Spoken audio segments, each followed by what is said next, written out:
Right. Hey, Dave, welcome to the show. As way of getting started, tell us a little bit about yourself. Yeah, Brian, definitely appreciate you taking the time. So my name is Dave DeRosa. I have about 10 years of experience in enterprise SaaS sales. I started in the music industry, moved into the trucking industry, and then law enforcement sales. And now I am selling into hedge funds. So a little bit of a Wow. varied past. Wow. Which one's the hardest? Well, I just started my job here with the hedge funds, so I'm still ramping up and understanding that. I would say selling into government and police was absolutely the most difficult. Yeah. Yeah. I sold into federal Hmm. government, but when I talk to any state and local, Yeah, whole different world. well, a whole different world and really difficult. Yeah, Yeah. yeah. Why Yeah. why did you find it difficult? I have my reasons. Well, what I hear is, the budgets are really tight, very Always. political, Yeah. um, in a long sales cycle. Like you got to Yes. sell a year in advance, Yes. and hard to keep the momentum going. Yeah, yeah, exactly. And I think that actually plays into a lot of the things that I hear a lot of your viewers say is it's important to have multiple stakeholders, right? So Yes. that is the one thing I learned very quickly in that role is just because you have somebody that really likes you and that you get along with really well, it was blaringly obvious that if you don't have 4 or 5 people that have 4 or 5 different jobs at that organization, holy cow, talk about a crash course. Yeah. And Yeah, I think that's a natural trap that we all fall into. We, yeah. we, we tend to, what I call, go steady with somebody at the Yeah, account. that's a good point. It's dating, right? Sales is dating. Yeah. But as soon as you start doing that, unless that person really has the political power and the know-how to get it done, Hmm. it, it most likely will stall, and they're not going to tell you till it's too late, Yeah, and you don't have the perspective of the other people who are involved. absolutely. Absolutely. Yeah. It's they don't want the egg on their face, but also, I mean, even if that person does have the pull, I don't know how many times I've been in, actually, I can probably count a couple of times I've been in a situation where I was with the person, I was with the signature, but it didn't matter Doesn't because there matter. were other obstacles that got in the way. And all of a sudden, it's like, what are you talking about? You told me last week we were getting a signature by the end of the quarter, and here we are pushing it out. Or Right. it's not like you don't have the money. You just don't have the money for this project. Right. They always have the money. It's Yeah. like Yeah. the biggest excuse out there. Yeah. Yeah. Now, selling to hedge funds, what's that like? It's interesting. So it's actually, I shouldn't say just hedge funds. It's been institutional asset managers, really just in the financial space. So right now I'm working with a CRM that's designed specifically for asset management professionals. So it's a niche market, but it's actually been really interesting. I find that going from police officers and government officials to CEOs of asset management is not actually as far of a stretch as you might think, as far as people who are willing to push back very quickly. Yeah, I Yeah, bet. yeah, absolutely. But it's been interesting. It's obviously a very complex industry, but there are a lot of balls you got to keep in the air. Yeah. Regulations, compliance, competition. It's a very flooded market as far as CRM goes. You have to really differentiate. So it's been interesting so far. And what do you typically compete against? Is there an in-house solution, or do they just use Salesforce, or do they? Yeah. I hope it's an in-house solution because then I can come at them with 1,000 things that we're doing better. Yeah. Um, Salesforce is out there. That's the big gorilla in the room, and I'm sure they know that there's the target on their back from anybody, not just the small guys, but also the mid-market type guys. Yeah. So Salesforce is absolutely dominating the market. What I find to be interesting is just because they're the gorilla doesn't mean that they're the best product. I find that uh, nobody got fired for signing a Salesforce contract, right? And Yeah. that's usually you're fighting against the fear, uncertainty, and doubt of jumping off a ledge into something different and potentially better versus just not rocking the boat. So that's Yeah. been an interesting conversation to have. And how do you approach it? Sometimes that's a good question. I guess sometimes you can't be a bull in a china shop, but you have to show value quickly and Yeah. understandably. So it's clear, concise, respect the person on the other line, right? Hey, I understand this is your situation. Um, may I have 15 minutes of your time? I'd like to learn a little bit more about your organization. I'm not coming to you as a salesperson. I'm coming to you as someone genuinely curious about what you do. Yeah. And if there's a match, let's have the conversation. Let's make you more money, that kind of thing. Yeah. And that's what they care about. It's all about the bottom line at the end of the day, especially in this industry. Yeah. It's very quantifiable too. It's something, I mean, yeah, that's the thing. Like It's they're a all money. live Yeah. bottom of the line. Yeah. And they know I'm a sales guy at the end of the day. They know what motivates me and I know what motivates them. So that's something Right. we can relate to. And how did you come to this approach versus just this is who we are. This is what we do. This is why you Yeah. need us. Yeah. So at my last position, I had the benefit and luxury of being surrounded by probably some of the smartest people I've ever met. Yeah. And that's not just in a sales perspective. That's just, I mean, business school or not, school of hard knocks, real life, whatever it is.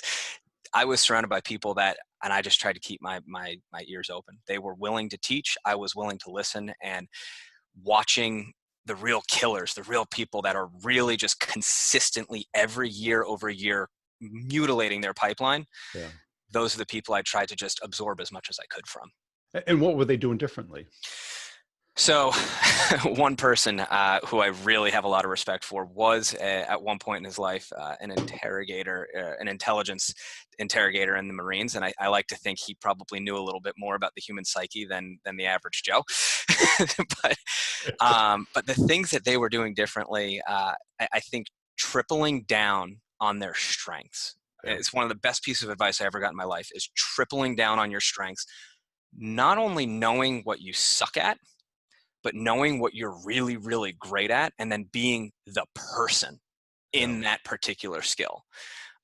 Some people, it's being outgoing. Some people, it's they can see numbers like Rain Man, and and other people, it's just they're really good at seeing what other people are good at. And I found that if they understood what they were good at, and then they were able to bundle that into the artistry that is their sale, they were rock solid. Common wins for folks like that: the attention to detail or the ability to feel out people. I think that's where it really segments from 1 to 2. You can go one of both ways. Very few times do people always have 100% of both. Yeah.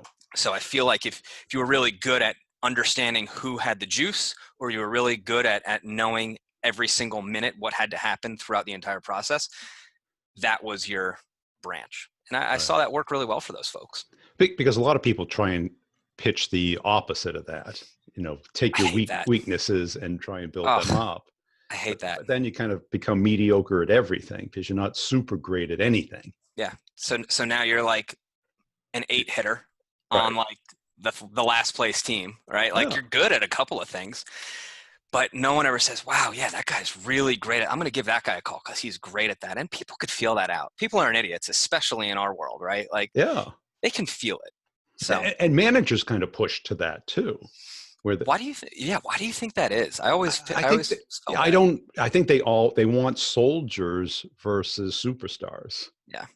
Right? Which, I mean, I've watched your videos. That's like the exact opposite of what happens naturally. Naturally, they're superstars. Yeah. So why fight it? Yeah, which is ridiculous. You just let them run. Let them run. Let them run and encourage them about what they are great at, and double down, triple down on it. Yeah. If they're not good at prospecting and they're great at enterprise deals, give them the enterprise. That's it. And then give them a hell of a BDR. Yeah. Right. Like, so my philosophy, just from what I've picked up in that regard, is that I think great managers are the ones who can identify those strengths and then bundle those teams together in a great way. Now, obviously you have your head count that you have to fill in, and you have your metrics that the board always needs to see, all that good stuff. Sure. But at the end of the day, if you can create a team, that's when the sum becomes greater than the parts. Yeah. And that's because they all complain about data entry into a CRM. And it's like, hey, how about hire a 50K a year person to go and talk to them every day? You get it. Polish. Oh my God. Why make everyone spend 20% of their time doing it? Yeah. And that's kind of the thing. Like I'm a baseball guy. So every great hitter needs to know how to bunt. right? Like you just need to know how to lay one down. But you're not asking, I'm a Yankees fan. You're not asking Alex Rodriguez to bunt. You know Right. what I mean? Like, it's not going to happen. So surround him with the people that are capable of doing that, but let him swing for the fences, man. And Right. that's what it comes down to. And who's always the worst hitter on the team? It's the pitcher, right? And no But one but cares. but No, but that doesn't matter because they're really great. I think you shared something the other day where it was like a monkey, a fish, and like a horse were taking the same test, and it's climb this tree. And it's like, well, the fish is screwed, right. but guess what? The monkey's not so good at swimming. Yeah, Guess what? The horse is terrible at both of them. Like, that's it. it's a matter of finding that balance, and I think it's a matter of luck and skill getting into that position. But once you find it, milk it. And I think that's really what people are talking about when they say authenticity. Mm, Because it's if you are good at humor or you're good at storytelling or talking about yeah, sports and building rapport, run with it. do it if Yeah, that's your game. don't hide it. Yeah. Don't put the suit on and just smile and nod. Oh, Yes, sir. it's so obvious, right? Yeah, Like how many times it's almost like when you see the presidential. We have all this political everything going on right now, and all of a sudden you see Joe Biden's doing a speech in a t-shirt or with his sleeves rolled up, and it's like, yeah, because when he's in the boardroom, he's not a killer, okay, right? right. Like he's It's just an fake everyday guy. authenticity. It's Yeah, and that's what it is, and it's a matter of sure, you want to find the quickest way from A to B to relate to someone, but at the end of the day, people are going to call you out on it if you're not you. right. Because phoniness comes across very clear. I think we Yeah, got a pretty good radar for that. yeah. Yeah, and buyers, I've at least seen in situations where buyers will find that out quickly, and they'll say, "Well, if this guy's lying about who he is or what they do, why should I believe them about why their product is gonna Right. take away my pain, make me feel better about my day?" Right. Because trust doesn't come immediately. It You is have to so build earned. it up. Yeah, And the way to build it up is to become known, yeah. liked by giving before taking, Mm-hmm. and building rapport Mm-hmm. is talking about the other person and what they Mm-hmm. care about, what they're interested in. Yeah, yeah. That matters. I I heard a story the other day where someone was, they were talking about how they were dating, right? And it was like they just shut up. They didn't say a word about them. They didn't say anything about what they were great at, how much money they made, how great their job was, all that didn't matter. And turns end of the date, oh man, I had the best time of my life. They didn't say a word. Right. Remember, some of the best advice I ever got is if you can get through a discovery call without mentioning your product once, you're in business. Right. Because nobody trains people on the questions. They all train them on what points to make. Yeah, check off the boxes, pick the Yeah. drop down menu. How are we Okay, different than the competitor? It's like, well, you're not even there yet. it doesn't even matter. It's all about what is your pain and how can I help you solve it at a cheaper rate than you're doing today. Yeah. That's Cool. it. And Yeah. what do you like about your current job? It's challenging. It's Yeah. challenging. And I say that as a good thing because I feel like you got to be hungry, right? So I went from a company that was the gorilla in the room. I walked in and they were like, "Oh I know yeah, you were. it's the best product." I was the equivalent of a Salesforce, and now it's like kind of have to justify my existence to these folks, right? And you only have an elevator ride to do it.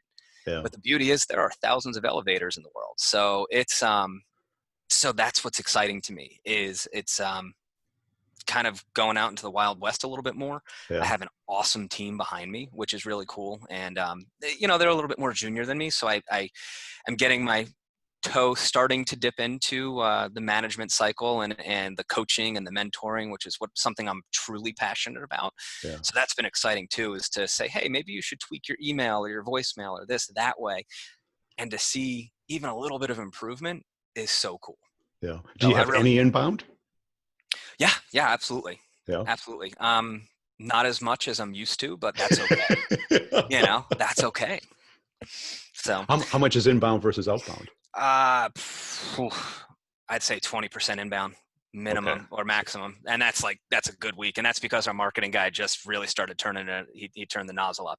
Yeah. He's been kicking butt. So yeah, but it's cool though, right? Like it's a whole blank slate, which is pretty exciting. And what's your territory?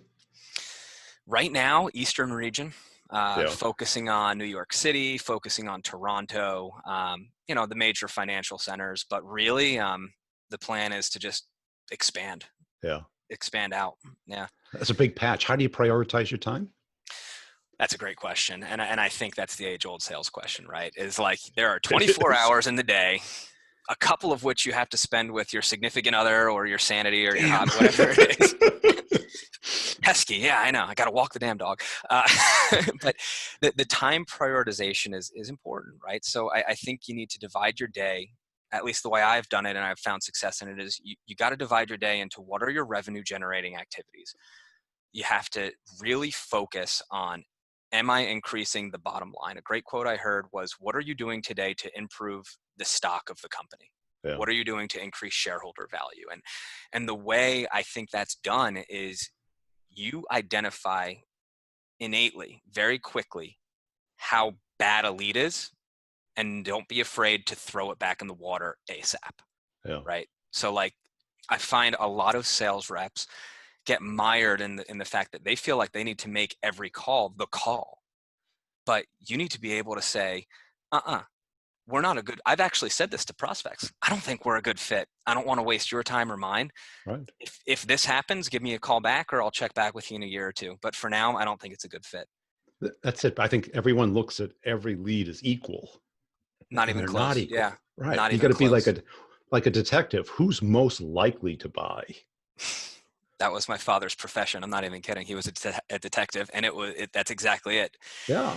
It was exactly it. It's like, you need to be able to understand, like, there are 1,000 leads in front of you. Right. 20 of them are making your number. Boom. That's it. Right. Out of that 1,000, who's most likely to be those 20? Give me those 20, fill up my pipeline with the 100 that have the same pieces, the same qualifications, the same identity as those 20. And that's where you get 120, 150, 200% quota, is when all of a sudden those 20 close, and now you get those extra 10 or 15 that are there. Because it drives me crazy when I talk to a sales leader who's got the sales math. And I'm like,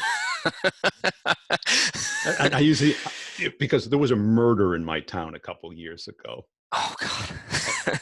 And I read the reports, and I'm a crime freak. I love watching crime shows. We could talk all day about that. I love crime. I sold body cameras, man. and I was in the store next to where it happened that night, about right? 5 hours earlier. Scary. And I read the report, and the police were interviewing all the people that were on the camera that night. Mm-hmm. And they thought it was a robbery. And I'm like, this goes to sales, because they were looking for the wrong motive. Like, people don't kill anybody over what's in a cash register. Well, not smart people, at least. in a nice town, right? Yeah. And it was the night they introduced the iPad, and the Apple store was right next to them. And you're like, well, wait a second. Everyone's walking around with $1,000. Here's A, here's B. Walking up and down the street with, if it was money motivated, they would have robbed everyone with their iPads, put them on eBay. And who pays with cash? Not for that. You're absolutely right. Yeah. So it's not robbery. And it took the police 2 weeks to figure this out. And I'm like, and if you look at it like a salesperson, you would go and interview everybody and circle out if you're dumb. Yeah. Well, smart person goes, why would anyone do this? Exactly. That's when you get the manager or the person who's like, just make $1,000 a day, spray and pray, throw as much bird shot in the air, and hope that you hit a clay bird. No. Yeah, and if you use a detective model, you're going to exhaust yourself doing dumb things. Yeah. Okay. Yeah. In a murder, who's closest to the person? Physically, emotionally, financially, who has motive, right?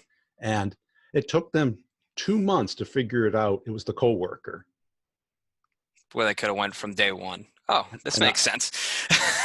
This makes sense. Yeah. Because it was overkill. Yeah. right? And robbery doesn't cause overkill. Overkill is an emotional response. It's Mm-hmm. not a logical response, Interesting. right? You're not Interesting. going to Yeah. overkill over a couple $100 in No, of cash. course not. Of course not. Yeah. Now it's funny. It's funny you say that because I have had the benefit of working with some really amazing policemen and women. Yeah, I mean, and their departments. And sales is not crime fighting, but right.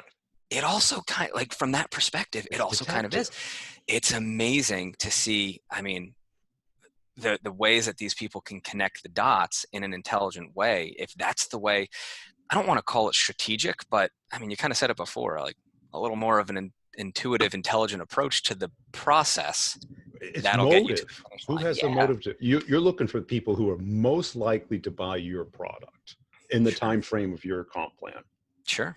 right? Three Yeah, years from now, it doesn't matter. It will, doesn't mean anything. It right? doesn't mean anything. I need it this year, preferably before December.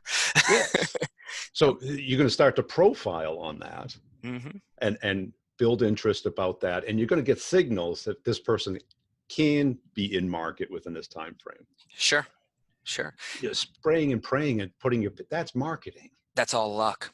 Uh, Right. You might happen to find the person at Yeah. that time.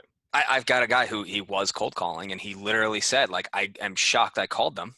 They picked up the phone, and now we have this project that we're on the 30-yard line. We're almost in the red zone. It's like, Yeah. he's like, yeah, I was shocked. And I said, don't get used to that. It doesn't happen as often as Right. you think, Right. unless you have an auto dialer, and no one wants to pick up the phone for that. So, That's it. So you got to profile those 20 yep, and work them smart yep, because that's your energy. yep, You can't absolutely. get a 25th hour. Yeah. Yeah.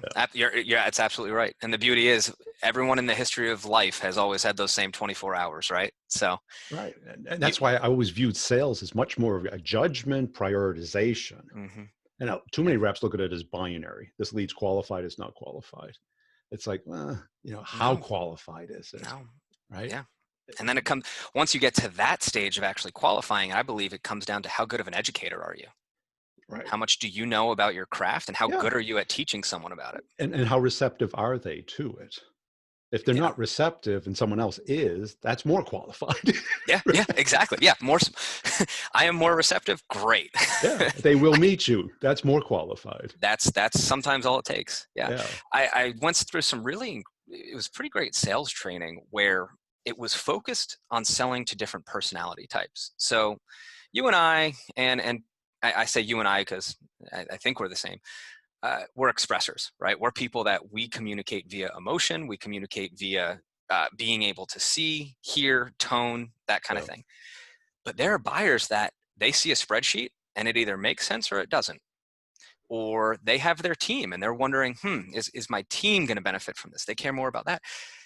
I find that being able to identify that type of personality is half the battle. And Yeah. once you identify that, so as an expressor, talking to someone who's an analyzer, they might get overwhelmed by hey, I'm Dave, let's talk about Right. everything and everything right now. You need to be able to kind of pull into their corner a little bit and You're the understand. chameleon. Yeah. That's it. The Sales Chameleon. It's a good name Right. for a book. That's it. I sold mostly to technical people, Okay. and so they were much more on the analytical side, but there was always a win emotion for them, which was their career. They wanted to Interesting. they wanted to use the hottest technology because it helped their career, their Hmm. value. Okay. Yeah, that makes sense. So And if you then when sold, it's successful, they can say, "Hey, I was on the cutting edge of this." yeah, exactly. They go to get their next job. I've used this. They put it on their resume. It's a Hmm. resume builder. Of course. Yeah. And in your market, I'm not sure what it is. You probably know better than I, of course, but it might be, control over their customer base. It helps. I mean, I think it's pretty straightforward in the finance world is make your customers more money because that means you make more money, Yeah. right? In the police world before this, it was actually really similar to what you just said. I would work with a lot of sergeants or lieutenants who, I mean, if they implemented a successful body camera program, they oftentimes got promoted. And you bet your butt I would talk about that during a meeting. Well, I would say, that's it. You see the documentaries where they have body cam "Mhm, recordings, yeah, right? It takes the he said, she said out of it. right out of it. It's an incredible technology, and I feel lucky to be able to work with it, to have worked with it. But it was from the motivation standpoint, when you're really trying to ingrain your champion, and your champion is like, I'm on the fence. And it's like, well, the last 3 sergeants I worked with got promoted to lieutenant. That got you an extra couple of dollar signs on your paycheck. And guess what? Now one owns a house, another one went on a beautiful trip with their wife, blah, blah, blah.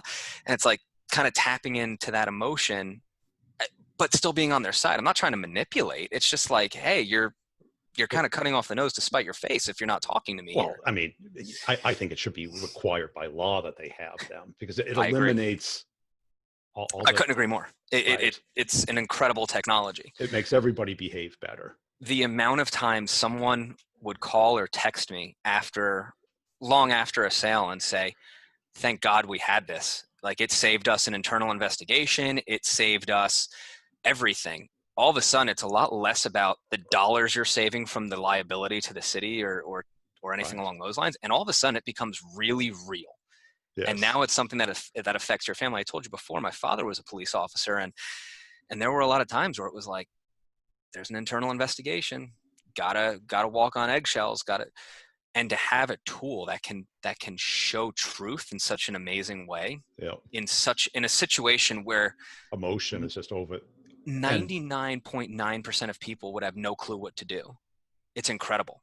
Yeah. It's incredible. And a lot of these things I watch on like YouTube super slow. Yeah. 10 times back and forth. Yeah. Right. How bad of a mistake was it, or how could it have been prevented? My favorite, I encourage you and all of your listeners to do this. Go on YouTube and just search for, like, when a reporter is brought in to go through a police stress test, and they put them through situations where you're making a literal life and death decision or a no decision in less than 2 seconds. And 2 seconds is a long time. Yeah. There was one where the reporter is, her fake gun over her head, just shooting into the air. Like, and that was her reaction. She was like, I will never talk poorly about police on the news again. Right. Yeah. That's it. Cool. It's incredible. So I get a little emotional about that because it's something that I care very much about, but yeah. Yeah. And what are some of the milestones in your sales career, the real kind of epiphanies that you've had? Yeah. Well, I think the one thing I've always learned epiphany-wise is always be skeptical. Of other people or yourself? Of the deal. Okay. Always be skeptical of when things are closed. And there have been times, and you say milestones, and I think milestone can go both ways. It can be a teachable moment, or it can be something where I closed a huge deal and it was awesome and I saw a big commission check, and that was great too. Yeah. But I remember I could have swore up and down, and this was my quota maker. It was like December 15th.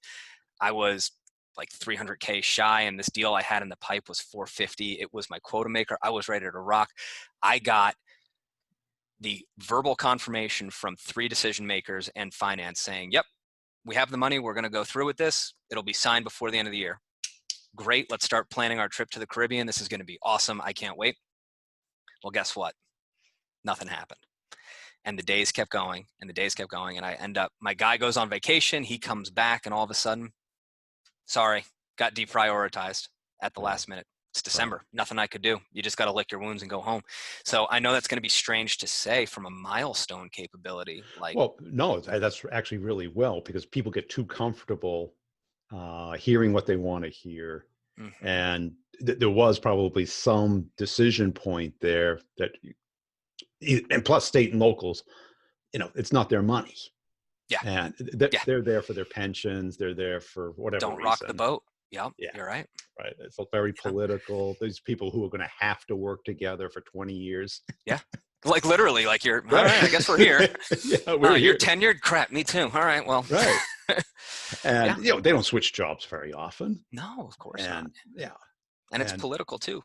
But yeah, that was a big moment, because it was, I mean, some of the best advice I ever got was always be skeptical. The money doesn't exist until it's in your company's checking account. Yeah. And that exists too in commercial space as well. Yeah. But sure. The more complex the organization, the more likely it is to flake at some point. Yeah. Well, on the flip side of that, I think you asked me earlier, what do the best people do really well that make them the quota crushers? And I think the answer to that is they handle that situation that you just said with gold stars across the board every minute of every day. Yeah. And I think that's an experience thing, that's a talent thing, and that's just kind of understanding your customer and your product, and the relationship between the two to an expert level. Yeah, that's it. Because when I sold federal, I would go on to the internet and I would find out how the procurement officers, what they have to do. They had FARs and DFARs, federal Yeah. acquisition regulations. I would read them all. And I go, Yeah. which FARs matter to you? They go, what's a FAR? Right. And I go, let me show you. Yeah. And then you got to find out who you're talking to. Then on our side, I'd have to tell the people who book it on our side, you got to just book it. And they'd be like, well, we can't adhere to this. And it's like, do you want the money? Yeah, seriously. Like at the end of the day, like where are the numbers coming from? Yeah. Right. It's crazy. Yeah. And if you can't walk the people through that, it's going to get stuck sometimes. Yeah.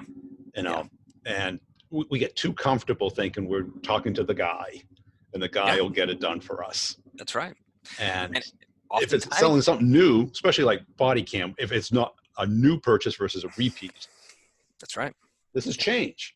It's change, and change is scary. Change is scary. And it doesn't matter if you're gov, private, or somewhere in between.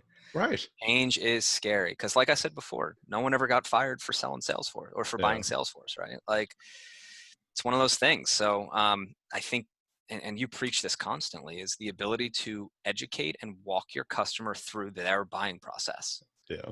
And getting, I mean, that doesn't mean just holding their hand and saying, okay, let's go for a walk. It's you told me you need this implemented by this date. Let's work backwards. This is what the reality of the situation is. Are you sure you still want this date?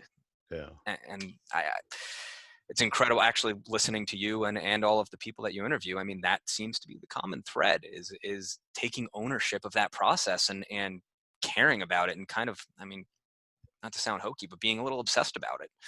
You have to, right? Because you put all that work into it. And when the default is to not do anything versus do something, these deals, maybe not lost, but delayed, certainly. And that's, you lost all your time. Time kills it does. All deals. Kills everything, but it really kills. It does kill everything. But it really kills all deals. Sometimes that cost of doing nothing isn't enough to get that signature on the line. So, and that's something I think we can all continually learn, right? Like just take. Oh yeah, no one's ever going to be perfect at it. You're never going to be perfect at it. Right. So like I said, and a lot of the people in the process add value by slowing it down.